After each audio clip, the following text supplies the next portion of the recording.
Hey, what's up everyone? My name is Nigel, and in today's video, I want to talk a little bit about how I make my 8-year-old Panasonic GH3 look as good as it possibly can. And this isn't only going to apply to my camera, but these tips will also be helpful if you have an older camera or maybe a cheaper camera. I'm going to give you some tips on how you can make your camera look as best as it possibly can. So tip number one is probably the most important, and that is invest in good glass for your camera. Having a good sharp lens is going to increase the image quality of your camera more than probably anything else. Sharp lenses can often be pretty expensive, but there are a lot of good, cheaper manual focus only options from like Rokinon and 7 Artisans that are pretty good that you can look into. But if you can't afford to buy a new lens, one free thing that you can do is just try stopping your lens down and not shooting wide open. You'll lose some of that nice, blurred out background, but if you stop down your lens from, say it's like a 3.5 lens to like an f4 or an f5.6, most lenses are typically sharper when you stop them down because most lenses are typically pretty soft shooting wide open. So that's just one free option you can do, but I would definitely recommend looking into buying some sharper glass. Even some vintage lenses can be really sharp if you buy the right ones. So that's my first tip, is get a good lens for your camera. My Panasonic GH3 is old and really cheap. I got it for like 300 bucks, but I have a $800 lens on it. And that's why it looks as good as it does, is because I've tried to put the priority on what I spend my money on into the lens and not so much the camera body. So tip number two is figure out what your camera's native ISO is, or base ISO, and try to shoot only in that ISO. A lot of people have hit me up and say, hey, like my footage is really grainy and it's really noisy. Why is it looking like this? And I would definitely say that one of the biggest things that contributes to noisy footage is your ISO being too high. So try to figure out what your native or base ISO is and shoot in that ISO. Most of the times it's like the lowest ISO on your camera, but I know on some Canon cameras you can go lower than the native ISO. Yeah, that's tip number two. Figure out what your camera's native ISO is and just shoot in that ISO. And that should give you the cleanest image you'll be able to get out of that camera. So tip number three is also pretty important when it comes to the overall image quality, and that is getting your lighting right. Now, this can cost as little or as much as you want it to cost. I like to kind of fall somewhere in the middle, where the lights that I use are not insanely cheap, but they're not insanely expensive either. I have a Falcon Eyes RX12 right here giving me my key light, and it's not a huge light source. Like most people will use the big aperture 120Ds.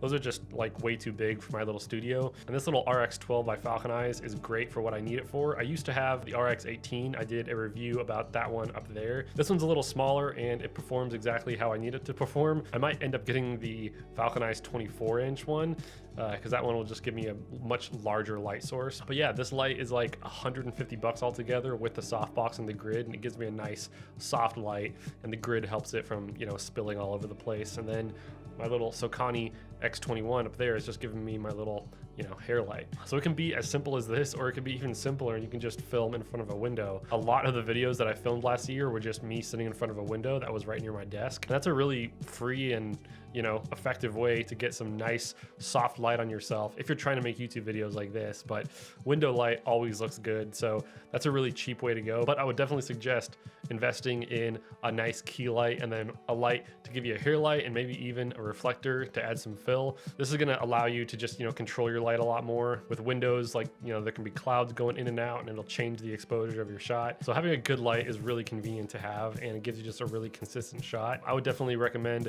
looking into a light that gives good color reproduction as well. A lot of the cheaper lights will give off a really weird magenta or green tint.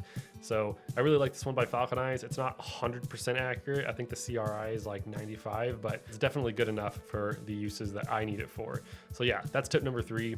Invest in some good lights, and it doesn't have to cost a lot of money. So tip number four is don't overgrade your footage.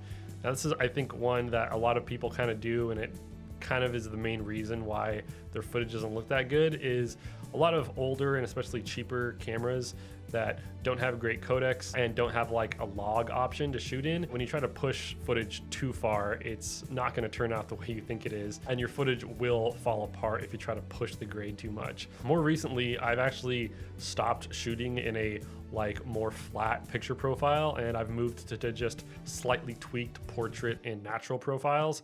because one, they're way easier to expose. I know exactly what's going to be blown out because it's basically like having a lot on my footage already. Like the inbuilt profiles of most cameras don't actually look that bad. I would just suggest taking down the digital sharpening within your profile and maybe taking down the saturation just ever so slightly. But like the natural and portrait profiles of like my Panasonic GH3, I think they look fine. I tweak them a little bit in post, but at the most I'll do a little bit of color correction and take down the highlights a little bit, but that's basically it. I see a lot of videos that are shot with like older and cheaper cameras, and the color grades that they try to add to that footage is just pushing the footage way too much. And you know, with my GH3, it can actually be pushed a lot more than older cameras because it has a little bit more of a robust codec, but a lot of like the older Canon cameras and, you know, like the Nikon cameras and stuff like that, you can't push the footage too much. So, you know, shoot in some inbuilt camera profiles that are slightly tweaked, and don't try to, you know, go crazy with your color grades because your footage will fall apart if you try to push it too much. So my fifth and final tip kind of goes without saying, but I think it kind of plays a lot into how I can make my GH3 footage look as good as it possibly can, and that is just know your camera like inside and out. Know everything that you should know about your camera. I am definitely guilty of buying and selling cameras and not really even keeping them long enough to really get to know them.